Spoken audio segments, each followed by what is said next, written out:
पुत्र प्राप्ति के लिए वह प्रत्येक सोमवार को व्रत रखता था और पूरी श्रद्धा के साथ शिव मंदिर जाकर भगवान शिव और पार्वती की पूजा करता था। उसकी भक्ति देखकर एक दिन माँ पार्वती प्रसन्न हो गई और भगवान शिव से उस साहूकार की कामना पूर्ण करने का आग्रह किया।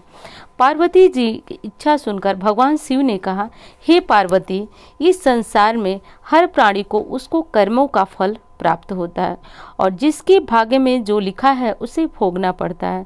लेकिन पार्वती जी ने साहूकार की भक्ति का मान रखने के लिए उसकी कामना पूर्ण करने की इच्छा जताई। माता पार्वती के आग्रह पर शिव जी ने साहूकार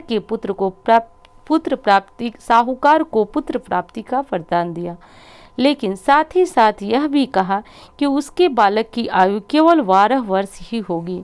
माता पार्वती और भगवान शिव की बातचीत को साहूकार सुन रहा था।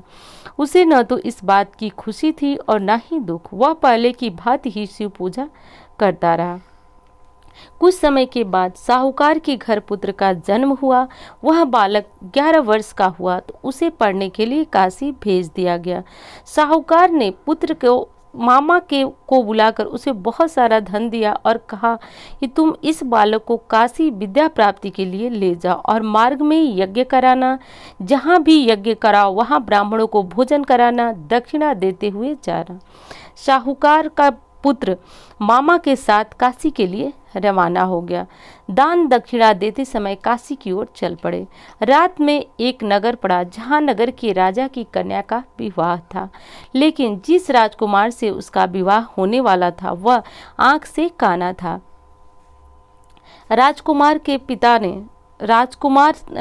पिता ने अपने पुत्र के काना होने की बात को छुपाने के लिए उसे राजकुमार से दूल्हा बनने को कहा, राजकुमारी से विवाह करने को कहा। विवाह के बाद उसको धन देकर विदा कर दूंगा ऐसा कहा और राजकुमारी को अपने नगर ले जाऊंगा। लड़की को दूल्हे के वस्त्र पहनाकर राजकुमारी से विवाह करा दिया गया, लेकिन साहूकार का पुत्र ईमानदार था। उसे यह बात न्याय संगत नहीं लगी। उसने अवसर पाकर राजकुमारी की चुन्नी के पल्ले पर लिख दिया कि तुम्हारा विवाह तो मेरे साथ हुआ है, लेकिन जिस राजकुमार के संग तुम्हें भेजा जाएगा वह आंख से काना है। मैं तो काशी पढ़ने जा रहा हूँ। दोनों मामा भांजे इस तरह यज्ञ करते कराते और ब्राह्मणों को दान दक्षिणा देते हुए काशी पहुंच पड़े।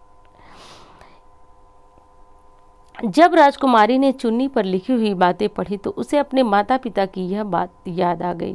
राजा ने अपनी पुत्री को विदा नहीं किया, उसे बारात वापस चली गए। दूसरी ओर साहूकार का लड़का और उसका मामा काशी पहुंच गए और वहां जाकर उसने यज्ञ किया।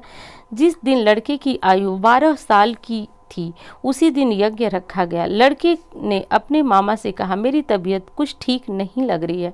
मामा ने कहा, तुम अंदर जाकर सो जाओ। शिव जी के वरदान कुछ ही देर में उस बालक के प्राण शिव जी के वरदानुसार कुछ ही देर में उस बालक के प्राण निकल गए। मृत भांजे को देखकर मामा ने विलाप करना शुरू किया। संजोगवश उसी समय शिव और पार्वती उधर से जा रहे थे। पार्वती ने भगवान से कहा, स्वामी, मुझे उसके रोने का स्वर सहन नहीं हो रहा है, आप इस व्यक्ति के कष्ट को अवश्य दूर करें।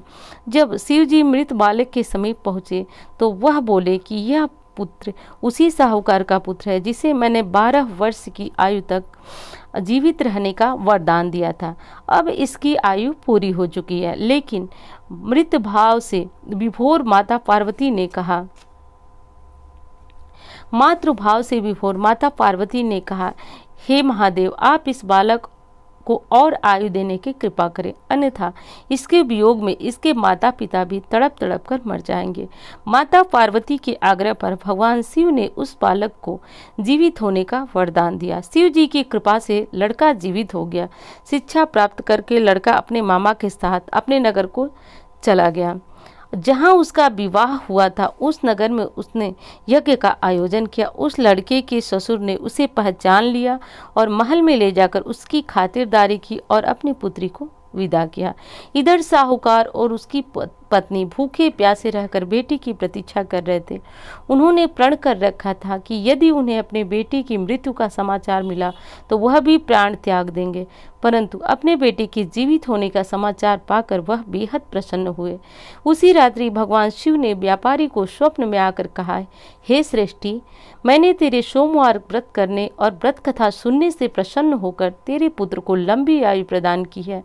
इसी प्रकार जो कोई सोमवार व्रत करता है तथा कथा सुनता है, पढ़ता है, उसके सभी दुख दूर होते हैं। यह समस्त कामनाओं को पूर्ण करने वाली कथा है। ऐसा बोलते हुए महादेव स्वप्न से अदृश्य हो गए।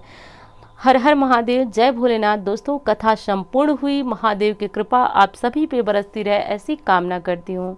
उम्मीद करती हूँ जानकारी आपको बहुत पसंद आएगी। धन्यवाद।